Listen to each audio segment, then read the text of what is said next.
All right, take two. Let's see if the feed actually holds together this time. Looks like we did not have a, looks like we didn't have something going on there. So we are going to try this again. I'm going to say, let me know. Oh, I messed this all up. How the feed looks. You guys let me know how the feed looks, if we are back to working or what is going on with this. Every once in a while, this will happen, and I don't really know why, but it does. So hopefully this is working. But I won't be surprised if we've got a flake out situation, because I tell you what, it's been a while since we have had that. So are we just not working here?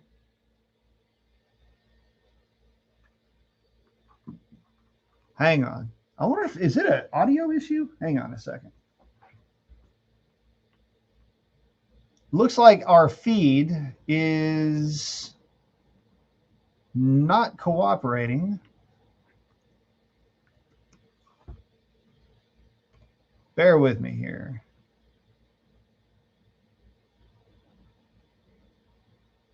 Hang on. What is going on here?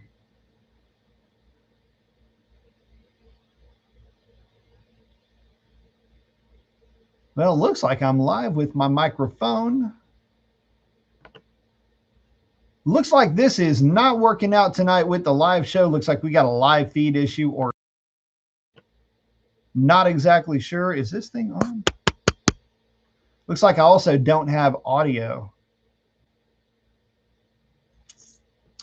Well, shoot. May have to reconvene on this one, guys.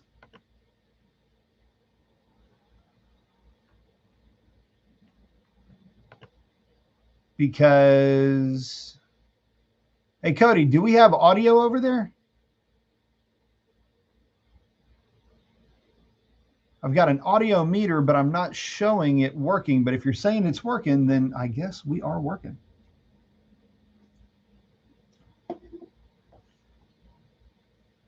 Good day. All right, we got a good clear. Okay, awesome. All right, so welcome everybody. Took it a hot second to get this thing working tonight, but we are up and rolling. So, appreciate you guys being patient with me on this one. So, here's the deal. For anybody that's new to this is my opportunity to interact directly with you guys. So, hang out in the chat. If you got questions about videos that I put up, let me know. I've got a video that is recently uploaded. I just got to get it through all of its checks. And that is going to be my thoughts on modifications for the GSX-R 600. Now, here's the thing. I have got an unhealthy crush on the Honda CBR 1000 RR. There's a lot about that bike that I really like. And I have spent a ton of time with that bike here lately. And I'm not saying, and I'm not ruling that bike out as being a bike that I would bring on to the channel.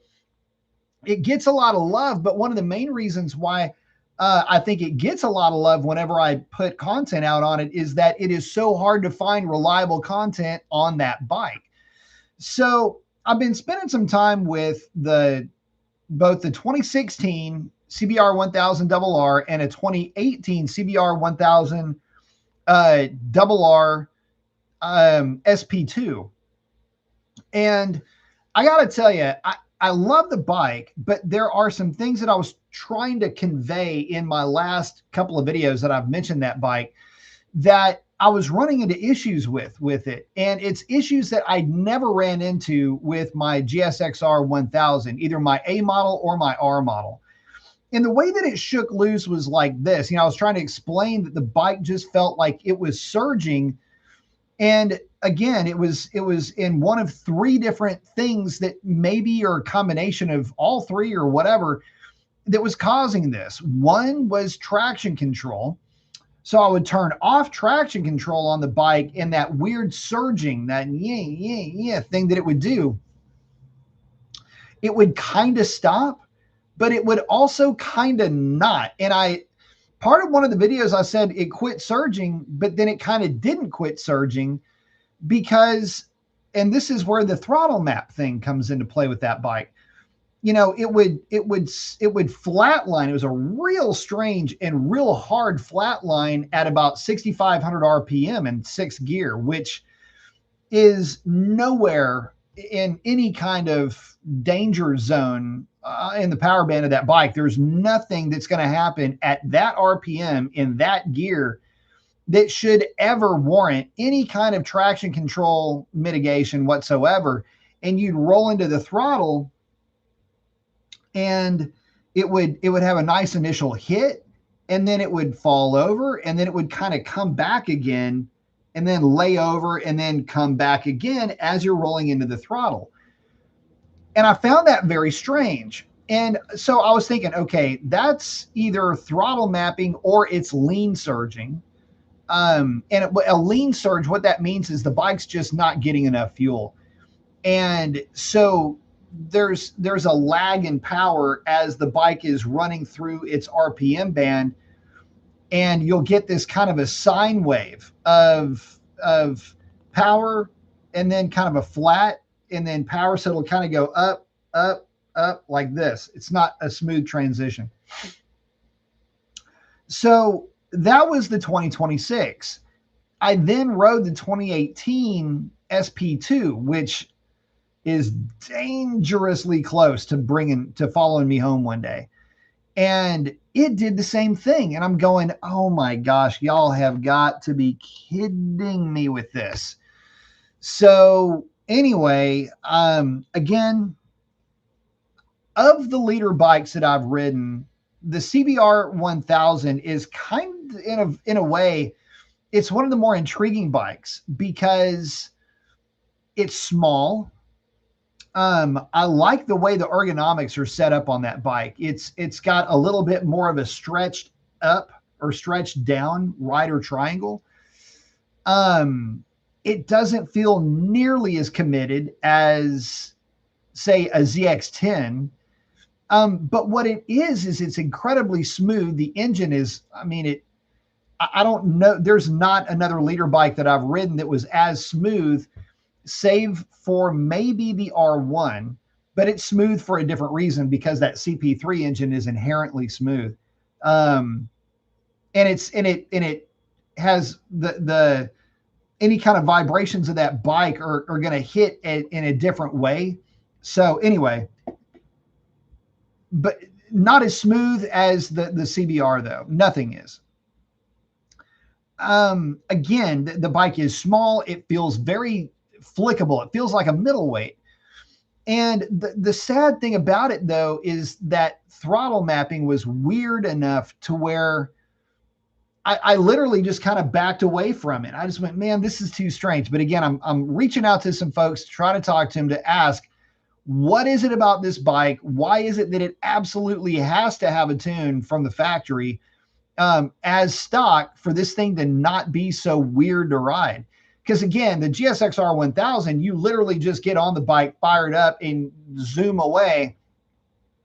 And when the rider aids are in play, you don't ever notice it. If there is throttle limiting, you don't ever feel it. It's super smooth, super progressive. And yeah, you might know that things are happening in the background, but there's nothing there that would ever trigger you to, there's nothing there that would distract you, right? Like you don't pick up on something like, oh, that's weird. Like your spidey senses get jacked, right?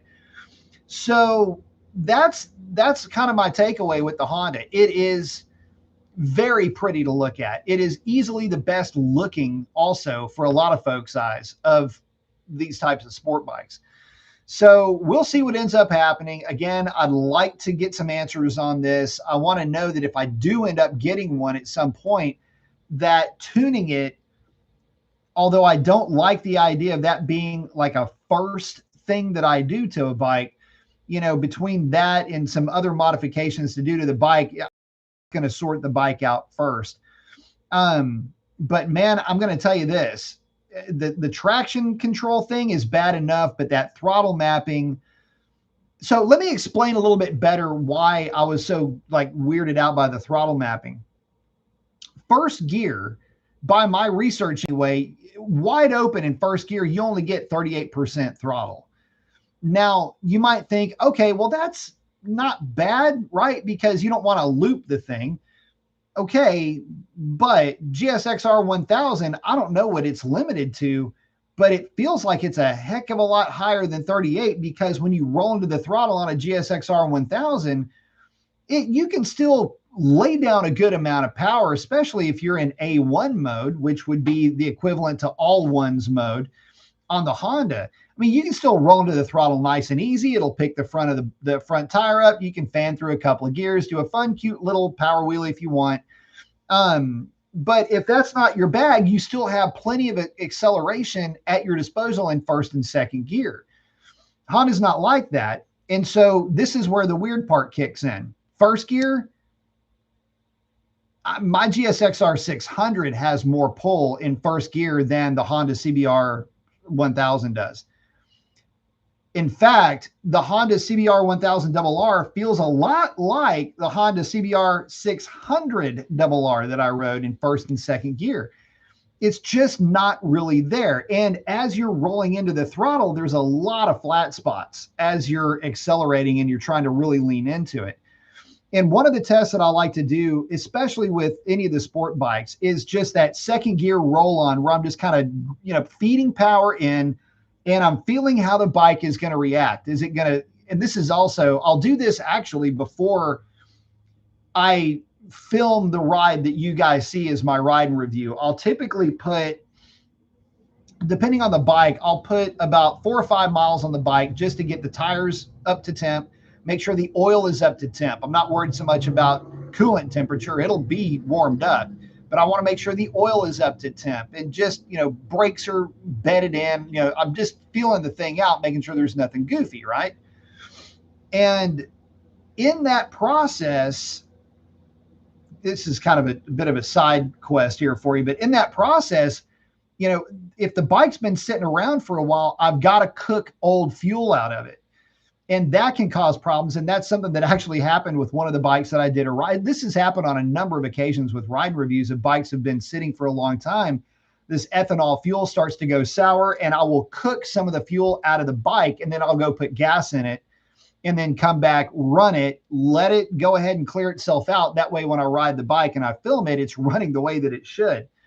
And that's not just with dealership bikes. That happens with my own fleet too. It's not an uncommon thing with ethanol gas. So keeping that in the back of your mind, when I'm doing these initial power-ups with these bikes and roll-ups with these bikes, what I'll do is I'll roll into the throttle pretty aggressively in second gear, and I'm looking to either, cook off, whatever slickum is still on the tire.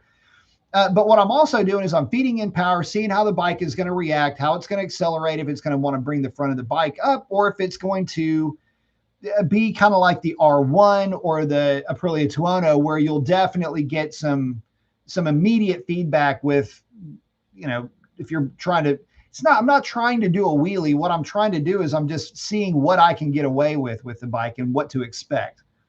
Wheelies are just kind of part of the fun of that.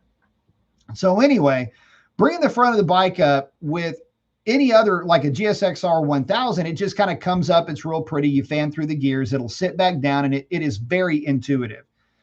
Even though there is some throttle mitigation in play, even in A1, the Honda, it literally felt like something was wrong with the bike. And I don't mean like just from like a bad gas point of view. It took a while for this to sort itself out.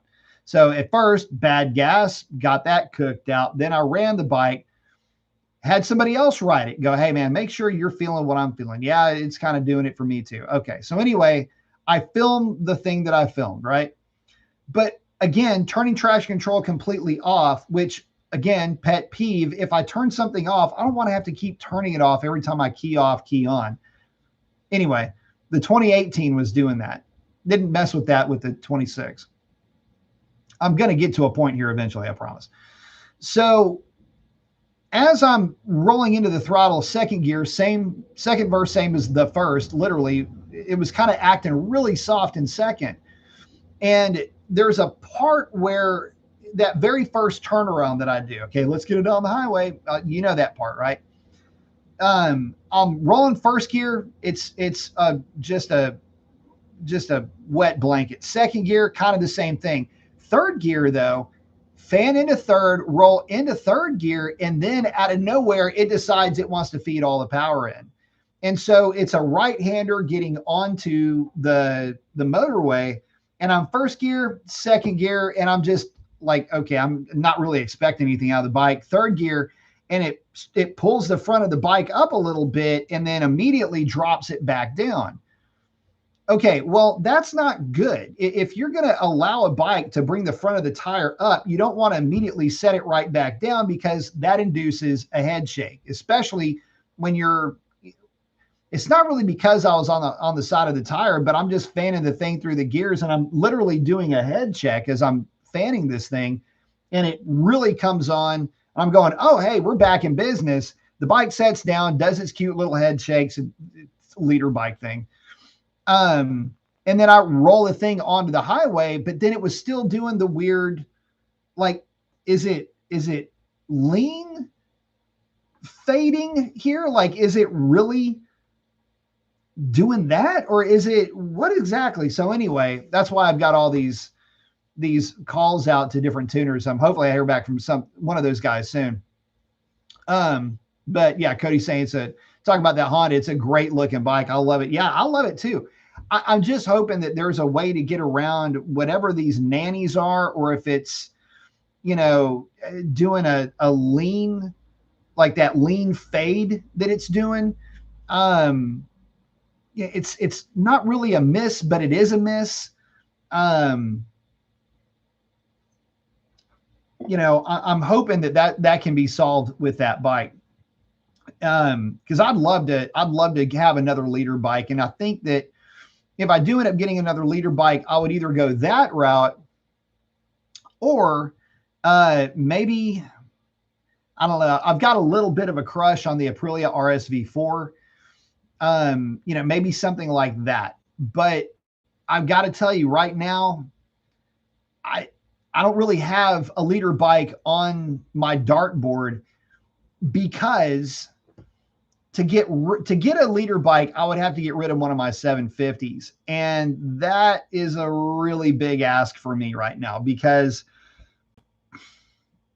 they're both really good. They're both completely differently set up, but they're both really good. And the blue bike's about to get really good once it gets a 520 conversion. And it's I'm going to put a 190/55 rear tire on that bike. And it may end up getting a reflash. We'll see. Not real happy with the throttle mapping on that bike. So I guess there's a bit of a theme going on here with me and throttle mapping. But the point of all of this is that, I've been saying this for a while about leader bikes. And as much as I love them, I don't have more fun with them. But I figured the CBR 1000RR would be the best compromise between the whole, lots of power thing, but better front end feel, which it does have better front end feel than the GSX-R 1000. You get kind of your best of both worlds with that bike. So that's why I'm really leaning into the CBR 1000 right now. Ethan's asking, any thoughts on the new ZX-10R? Less desirable than the Suzuki and Honda? Yeah. One of the reasons why I don't like the ZX-10R is I am not a big fan of the BFF forks, but not really. The forks aren't really my beef. It's the shock that I'm not a big fan of. I'm not really going to say it's not necessarily less desirable. I would be way better, happier. I would be more of a player on that bike if it had the BPF, the big piston forks, and not the free floaters like I had on my R model, which were a pain in the ass to get set up right. My A model GSX-R, the base model, is the way to go. if you want a GSX-R 1000. And I'm not even ruling that bike out right now. In fact, I still have right behind you guys, I still have my suspension set up on the whiteboard right there, if you can see that. So that is the suspension setup for an A model Suzuki GSX-R. And I'm not ruling out getting another one. If I do end up getting another leader bike, that's the way I'm going to go. And that's the way it's going to have to be. But the Kawi, the thing with the Kawasaki, and a buddy of mine, Orange Crush, was just able to throw a leg over a 26 today. Here's the thing. The Kawasaki to me just feels like a big motorcycle. It feels long. At least the outgoing bike did. The 25s, they feel long. They feel like an Ozempic-ified ZX14 to me. They feel just like a bigger bike. I feel like there's a lot more nose in front of me. And again, I like to be like, if I could stick my head over the fairing, I probably would. That's how much I like front end feel and what that sense does to me. So, but it's a damn good looking bike for 2026. And in fact, I was sent some pictures. I love how the front end of that bike, they've taken some pages out of the ZX6R. And so I really do like how that bike looks. As far as power goes, man, Kawasaki's always going to be up there in terms of power. Have not had a chance to throw a leg over a ZX10 in a relatively long time, but I can assure you that it will not be lacking anywhere when it comes to power. That is an absolute guarantee. My only concern when it comes to that bike, and I don't really have a whole lot of an issue with this. Okay, so let me put it to you like this. I've been just over here, I feel like I'm kicking a dead horse with this Honda, but I feel like I owe it to you guys to give you an explanation on this and to try to explain to you what I'm feeling on that bike, whether it's a lean surge, throttle mapping, traction control systems kicking in, anti-wheelie kicking in. The Honda is just really strange with how it goes about business. The Suzuki, you don't even know what's going on with that bike because it's never, you just ride the bike and it does fun stuff and there's nothing to trigger you. Again, there's no distraction with the Suzuki. And by the way, that is Suzuki in general. That's the GSX-8 RT, TT, the 8-ball, the Tuono, everything that I've ridden, the GSX S1000, my Katana, every Suzuki that I've ever ridden, their traction control systems are freaking seamless. The Kawasaki, on the other hand, a little bit different. So my 636, and this is the exact same thing that my Z900 RS would do. The cafe that I did all that work to.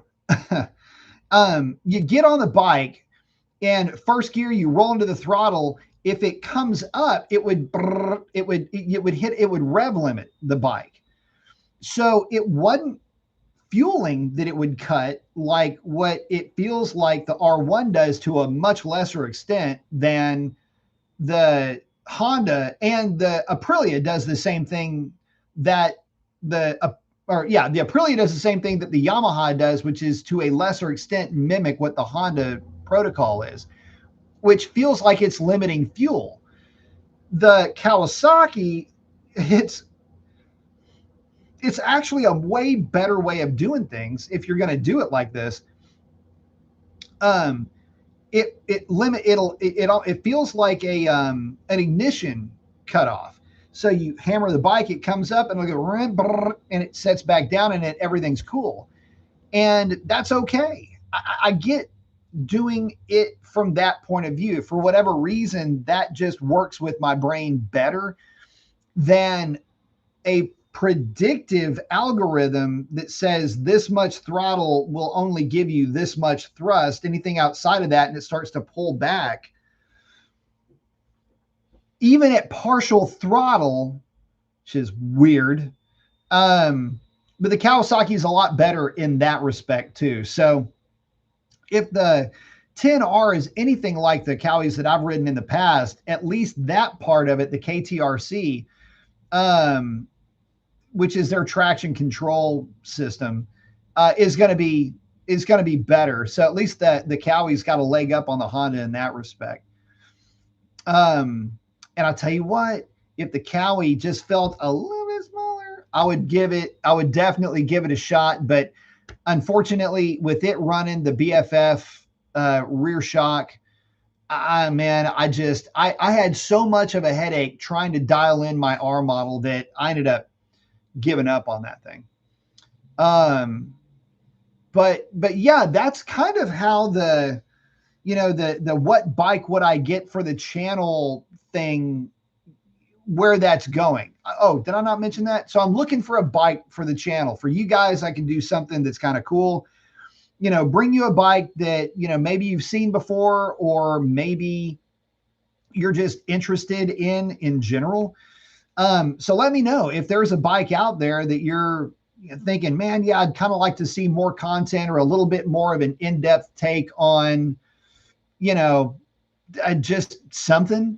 Let me know what you think. And if it makes sense, I may bring one on to the channel to put it through its paces a little bit in a way that, I really can't do on a ride and review. And there's some things, keep in mind, and I really can't publish so that I'm up to. Some of my shenanigans can be, I'm not out doing wheelies, but there are, sometimes wheelies happen. But anyway, you get the idea. There's some things that I just, better left not published. And so there's some bikes that I've really fallen in love with, but just because I like them doesn't mean they'll be good for the, good for the channel. Proto's saying, I'm a simple man, 25 Ninja 650, and it's a blast daily rider.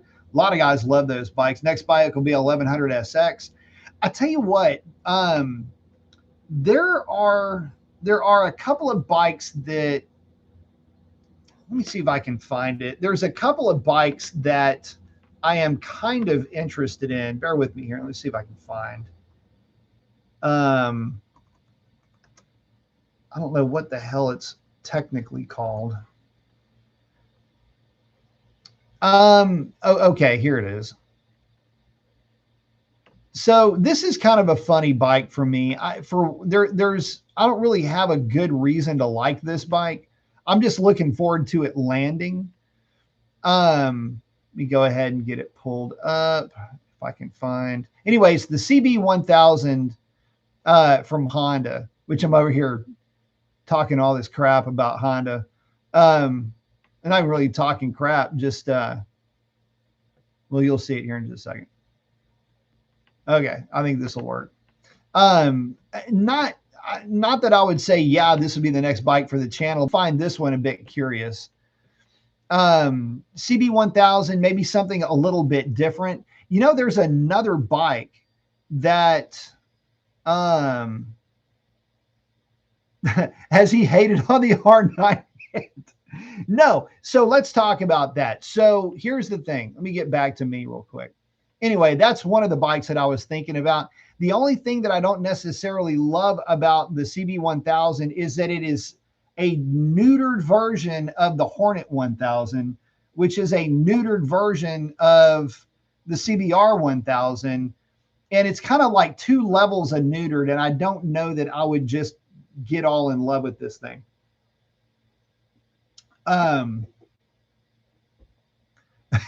When all I show is love. All right, so let's talk about the R9. So here's the deal. I was finally able to throw a leg over an R9, and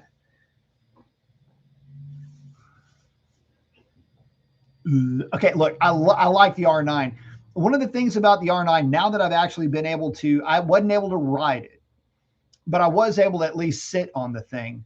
And there's some things that I found and I came away with the R9 that I was very impressed with. One is I love that it's got braided steel brake lines. It is an extremely comfortable bike to sit on. It is not at all committed in the same way that, say, a GSXR 1000 or GSXR. It's a big bike by dimensional comparison, right? Like, it's not big CCs, but the way the engine is configured and the way the chassis is and the way everything kind of comes together, it feels like it's about 10% bigger than a CBR, no, than a GSXR 1000. I mean, it really does feel like a leader bike when you sit on it, which is good. It's a substantial motorcycle. But I mean, the screen looks good. The rider position feels good. The rider triangle feels good. There's a lot to like about that bike. I love the idea that the brakes are as good as they are with that machine. And realistically speaking, it's kind of a bargain for everything that you're getting. Power plant aside, now I'm not ever going to say that. I'm not going to say that as it is sold to you from the dealership that it is going to be impressive by GSXR 750 standards, just because it doesn't have the same dedicated feel the way that what I'm used to and what, believe it or not, I'm more comfortable with. That's something else. I am wired weird, and I know guys like this too. I'm not the only one. I got a June bug that just showed up, scared the living crap out of me. Anyway, sorry. I'm one of the weird kind of people. I like committed riding positions. I'm actually more comfortable on more committed bikes. But I'm sitting on the R9, I'm thinking, man, this is really good. And I could actually find myself getting used to this. But when I was sitting on that bike, something kind of changed in my head. By the way, Matt, if you're 6 foot 240, that is a great bike for you, because GSXR 750 is a smaller bike. Oh, and he's saying getting that first and second gear dip fix will be massive. He's saying got my taxes sent out. I should be getting exhaust and ECU flash soon. Yes, I like to hear that. And Proton say my other bike for errands is the 25 Yamaha X-Max 300. It's so nice to have a scooter on hand. I'm telling you. I rode the Urban, the Urban Athlete, the GSX 250R. And if I was just doing in town farting around type stuff, and you needed a tank of gas to last you a month, I mean, hey, might not be a bad option, but I mean, the bike will do 85 miles an hour. I just don't know if it'll do much faster now. It's running out of tachometer. But, oh yeah.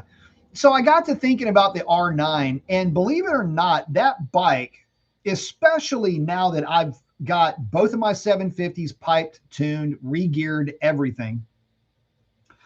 And I just got off of my GSXR 600.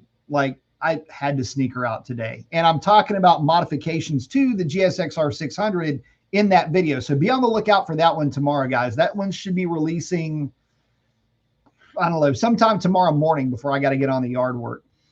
But here's the thing. I was thinking about that bike from a different angle. My dad's bike, the Daytona, the 955, but it's a T595, but it's a 955cc triple.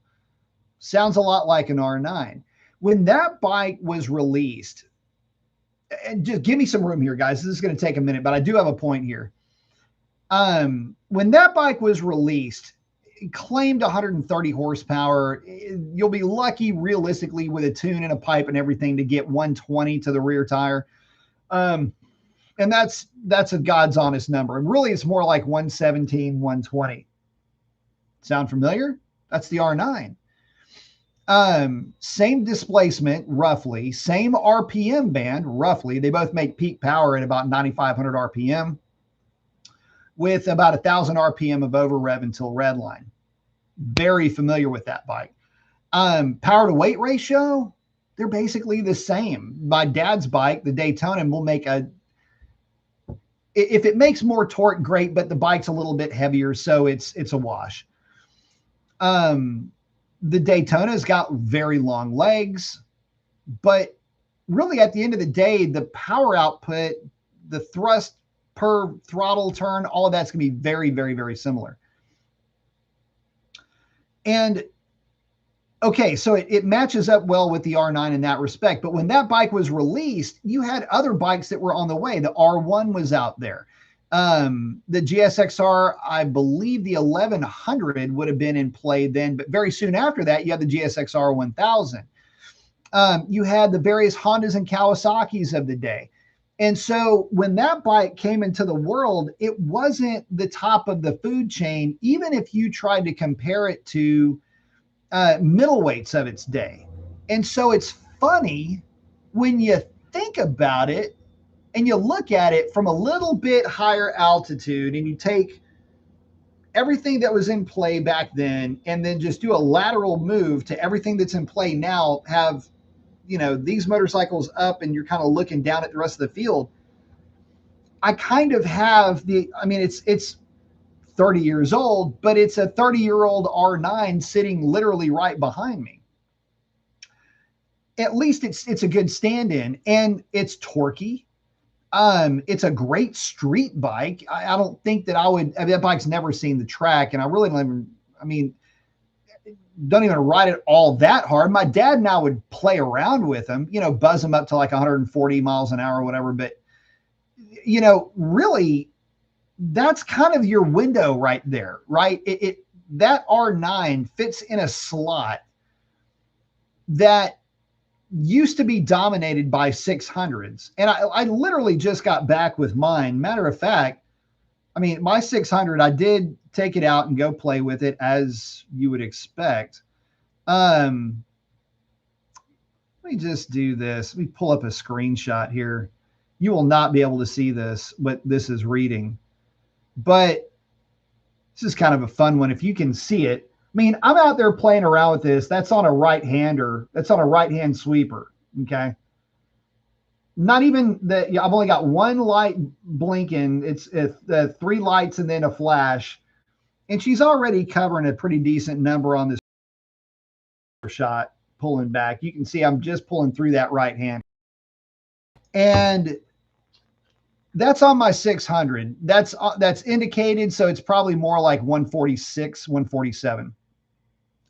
I'm really not looking for the R9 to do much different than that, right? Because my dad's bike, although big and heavy, and it is what it is, it's a triple, it's grunty, it's making good power, and it'll kind of do the same thing, right? It may not have the outright terminal velocity at the end of the run, but it's going to have a ton of acceleration through that corner as I'm accelerating out. So the more I look at the R9, the more it starts to look like a pretty good candidate to bring to the channel. With the only caveat to that, I would have to get a smoldering deal on an R9 to make it work. Maybe hold out for a used one, but I'm kind of in camp R9 right now. Not lock, stock, and barrel, and not cannonball style, but I'm getting a better picture of that bike. And, for a lot of guys, that is the perfect motorcycle because it offers up good grunt on the street. It's going to feel like a bigger bike than what it is. And look, I get it. Every motorcycle out there has got to have a tune. Let's just go ahead and factor that in as part of the cost of doing business. So the R9 starts to look a lot more attractive at that point as a bike for the channel than any of the leader bikes. Because if nothing else, the R9, well, it's just not going to overwhelm you with power. And if you don't like the nannies, or if you can't tune out the nannies, then just turn them off, you know? So for me, I'm starting to warm up a little bit to the R9. I know that I'm typically pretty harsh on that bike, and I have been, but I mean, that's what Gixxer Guy does to anything that's not a Gixxer middleweight or a Gixxer leader bike. And, you know, until I throw a leg over one, I really kind of need to keep that R9's name out of my mouth. But I have ridden the XSR, and I really liked it. And that was a tuned XSR 900 that I rode. And it was, I mean, it won Sport Naked of the Year for the channel last year. So it's an awesome bike. Totally enjoyed riding it. I just don't want to, I don't want this to turn into, you know, well, let's bring on an R9 and just kick its ass with the Gixxer 600 or the 750s. That's not why I would want to bring it on. I would literally be bringing that bike on as a modern interpretation of my dad's bike. And so in that, it's got a little bit of a sentimental connection. It's a triple, roughly the same displacement. It's in the same kind of vibe as that Daytona, which, you know, had some, you know, top shelf parts on it for its day. The R9 brings that to the table too. It's not supposed to be the ultimate in its class, and it's not, but the sum of its parts make up for a really nice street bike that's sporty, you know, and that's really not going to get away from you at the end of the day. There is another bike, though, that I have been eyeballing, and I'm going to share it with you. And hey, let me get it pulled up for you. Oh, I am screwing this up totally. Bear with me. I'm going to pull it up for you now, if I can just at least get this thing to act right. Come on, you bastard. Here we go. And this is one, some of you guys, you know, you might have seen this one coming. Hopefully I don't butcher this up. I don't know what in the world I'm screwing. I'm totally jacking this all up. Hold on.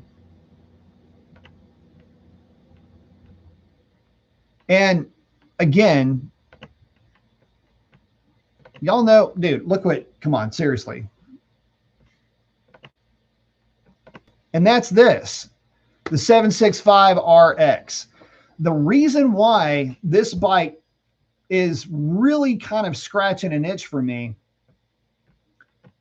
is because, I mean, it's 765 RX. It's got clip-ons. It's basically what I would want a Daytona to be, just without the fairing. If Triumph would ever put a full fairing on this bike, I can promise you I would be first at the dealership with a deposit. And so again, for a little bit more money, this bike could show up to the party. And you know, with pipes, tunes, velocity stacks, I mean, this makes basically the same power as a GSXR 750. So you know, would it be like giving one away for another? Maybe, but I'm kind of a bit of a fanboy for Triumph anyway.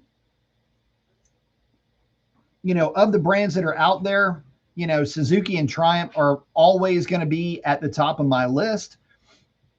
And this bike, if I'm being honest, would be one hell of a weapon on twisty roads. And again, it's got all the right parts in all the right places. It's got the clip-on set up on it. There's a lot going on with this bike. Tons of power, tons of grunt, lots of mid-range hit with this bike. So this is a possibility for me. Paddle saying, oh, Tool Dyno Works has some good tunes and info talking about the R9 and the 765, by the way. They are a go-to for Triumph 765s. Matt's saying, actually, now that I think about it, when I was riding a couple of weeks ago, there was a photographer at Iron Pony. I got to send you the pics he took. Send him over. Love to see him. I like seeing the action pics. I like seeing guys having a good time with their bikes, man. That always makes me feel good. You know, so talking about videos that are coming out, you know, I like to talk, you know, share with you guys a little bit about, you know, what, you know, some behind the scenes stuff, you know, whenever I'm doing one of the ride along videos. And let's go ahead and jump out of this. And, you know, I'm on the 600 today, and I start off that video and I'm like, I'm in my happy place. I really am in my happy place with my Gixxer middleweights. And it's extremely difficult when I'm talking about bringing on a new bike for the channel. It's the strangest thing, because I can bring on something that I like that maybe doesn't generate the kind of revenue that it should. And at the end of the day, I have to run this thing that I'm doing like a business. And sometimes I make really good decisions. Other times, most of the time, 90% of the time, I don't. Anyway, the Suzuki stuff is always good because, you know, it's a very popular bike. A lot of people enjoy Suzuki Gixxers. They've been the same bike for a long time. A lot of people own them, and they like to hear about the bikes that they have, maybe from a little bit different perspective. And I try to give, you know, a decent amount of action and a decent amount of commentary when I'm yammering on as I'm riding these things. But the R9, this is, and so I don't want to bully the R9 here. The R9 for me, it's the bike that Triumph just didn't make yet. And there's no reason for me to hold out for Triumph to build a bike that I'm actually going to like. The one reason, by the way, that I don't have the 765 RX is because it doesn't have a full fairing.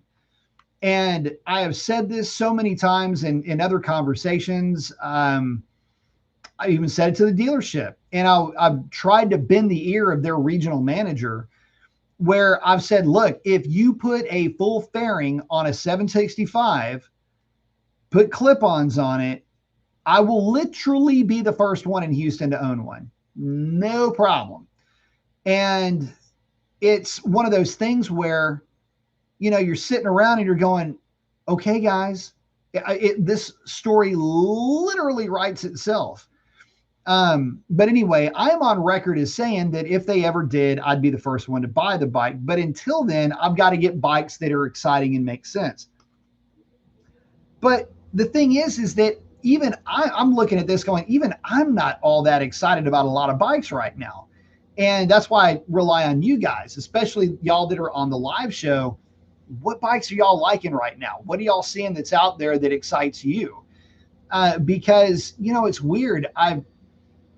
I see a lot of these bikes that are, you know, like the CF Moto 675. That's a bike that I do like a lot, at least the idea of, but I just can't get a leg over on one. I was able to get, you know, to sample a little bit of CF Moto action with the 450, and that was great. There's another bike. Okay, you talk about a bike that would probably, you know, would it do well for the channel? I don't know.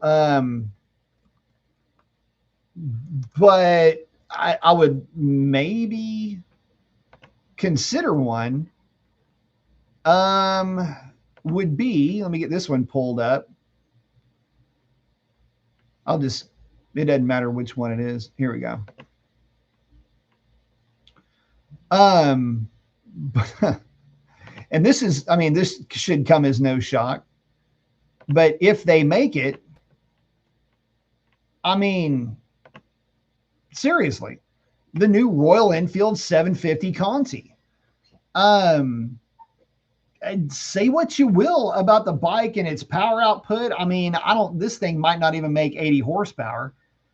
When it's all said and done, I don't really know what the final numbers would be with this thing. But, you know, when you look at something like this, it is something unique. It's cool to look at.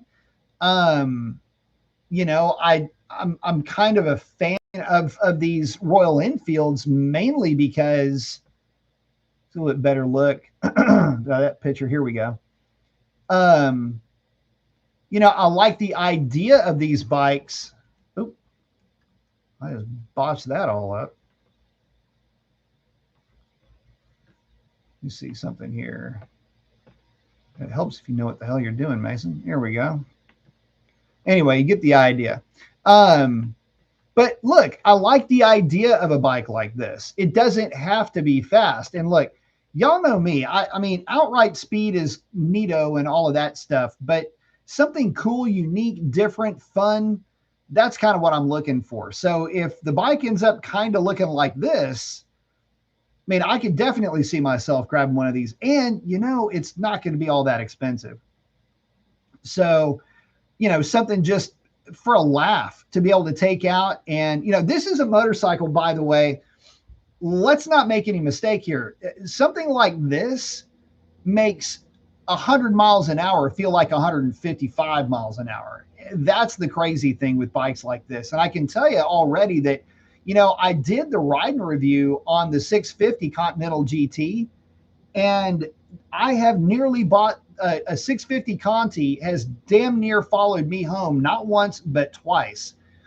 And with this being a 750, you know, it would definitely be a fun bike, and it's going to be popular.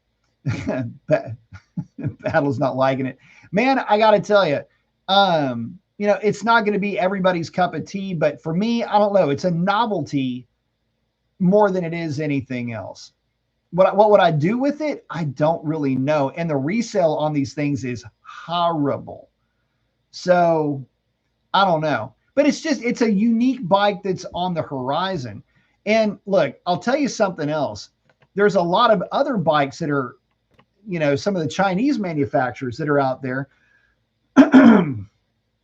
that are, you know, kind of like QJ, for example. Let me see if I can pull that manufacturer up. I don't know if these guys are ever going to make it to the United States. Have no idea, but let me see if I can find the bike that they got homologated. This website will get moving here.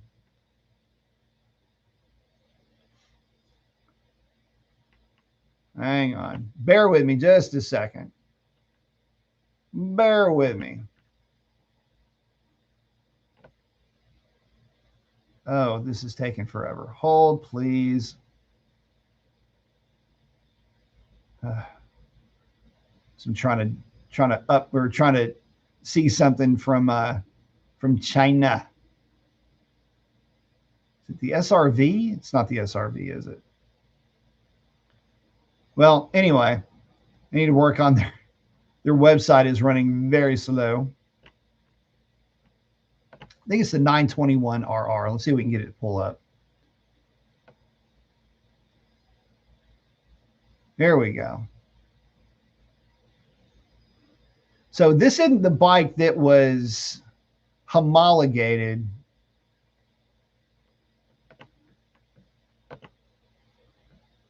But this is the type that's going to end up, you know, once bikes like this start to land, you know, look at what CF Moto has done. They've done an amazing job. Now, CF Moto already had a little bit of goodwill baked in with their side-by-sides, but again, QJ's got a lot of money behind them. Will they be able to do, you know, as far as, you know, get bikes over here? Will they really make a splash? Man, I don't know. Don't know. But again, there's so many different manufacturers and so many different models that are out there. Man, this thing is just, their website is pissing me off. Come on. Oh my God. Hang on. I do not want to look at that bike. Stop asking me that, dude. All right. I think this is working now. Are we working now? But they got their 800 homologated. Here we go. SRK 800 RR. I wonder if this thing will even show up because here we go. All right. This is the bike that they got homologated for Super Sport. Now, let me tell you why this could be a potential problem. SRK 800 RR. I believe this is the one that they got homologated because this one, and I love this about these guys, they always list horsepower, right? So this is 95 horsepower. Doesn't sound like a lot, but keep in mind that these are the same kinds of bikes that are going to mimic, you know, 600s from back in the day. Max torque, high power, 74 Newton meters, which is about, oh wait, hold on a second. 74 Newton meters and then 63 Newton meters on E5 Plus. This is, I mean, they're bringing in some like funky fuel numbers and things like that. Anyway, long story short, it may not seem like much, but this is the type of bike that a lot of people are going to be gravitating towards. You've got a remote. So on this bike, you've got a remote preload adjuster. It's a real nice thing to have. By the way, the R9 has that too. Forgot to mention that. You know, and with 100 horsepower on tap, you know, it's a direct line of sight competitor to the 675 by CF Moto. But just with more grunt, right? So there's a lot to take in. But again, we're just talking about other manufacturers, and I'm just over here talking about bikes that I would bring onto the channel. This doesn't exist in the States yet that I'm aware of, but there's a lot to chat about when you start getting into all of these other motorcycles and all of these other brands. You know, it's kind of overwhelming, really. So anyway, for me, what would be the next bike to bring on right now? The front runner. CBR 1000 potentially, but probably more to the point, if I can find one, maybe on the used market, picking up an R9. Because again, I'm starting to see more where that bike would fall in line with, you know, just the type of riding that I like to do, and with where that motorcycle falls, at least for me anyway. You get that thing pulled up here. Road bikes. But that's the thing. It's a good looking bike. Let's get that one pulled up. And here's another thing. And say what you will, guys. You know, about whatever other manufacturer that is out there. Let me get this thing. Let's leave this right there. All right, let me get the R9 pulled up for you guys. So say what you will about every other bike that's out there that you could bring into the fold. Here's the thing. The R9 shares one characteristic with the Suzukis that is just flat out undeniable. And that's reliability. Look, it's not going to make the outright horsepower that a 750 will. It's not going to have that crescendo and sense of theater that a 600 will. It's the size of a liter bike, which means with this type of bike, you've got a lot of room to move around. It's going to be comfortable for people of many different sizes. It's going to be grunty, and that's where the R9 shines. And again, I'm going to correlate that with my dad's Daytona, the 955, in that, no, for its day, it wasn't the most powerful, but it was the most streetable, sporty bike that you could buy. Add to that a slew of rider aids, which, because of the power, you're not going to be penalized for turning those rider aids off. It's going to be a fun bike. It's going to be an exciting bike to ride. And the more I see it like that, then it makes this bike a lot more attractive to possibly bring into the fleet. That being said, I would have to immediately have an exhaust waiting for this thing, probably go Yoshimura or M4, and with a tune to go along with it. Airbox mods and filters and all of that could maybe be the next step, but straight away, this bike would have to get doctored up. The good thing about it is that it's not all that expensive. $12,500 for a bike with all of the stuff that this bike has, it's not a bad deal. With the only exception, a lot of guys will see the R9 and they just start hammering the thing on power. Again, you guys know I'm not a power guy. That's not the thing that, that's not the trait of the bike that I'm going to be overwhelmed by.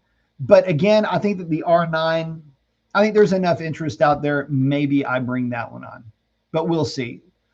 Mid-year this year, I may be making a play for a newer bike. And so again, this could be on that list. But with that, guys, man, that's an hour so far. That's really good. I have got to wrap it up. I've got to get back to work. Listen, appreciate each and every one of you guys hanging out with me. Would not do this without you. Get out there and do something cool for somebody. Chances are they need it way more than you know. Let me know what bikes you guys are getting worked up about. I want to make sure that I don't have anybody that I've missed. Looks like I got everybody on the chat. Thank you all so much. And with that, guys, I'm going to wrap it up. Hope to catch you on the next one. Y'all take it easy.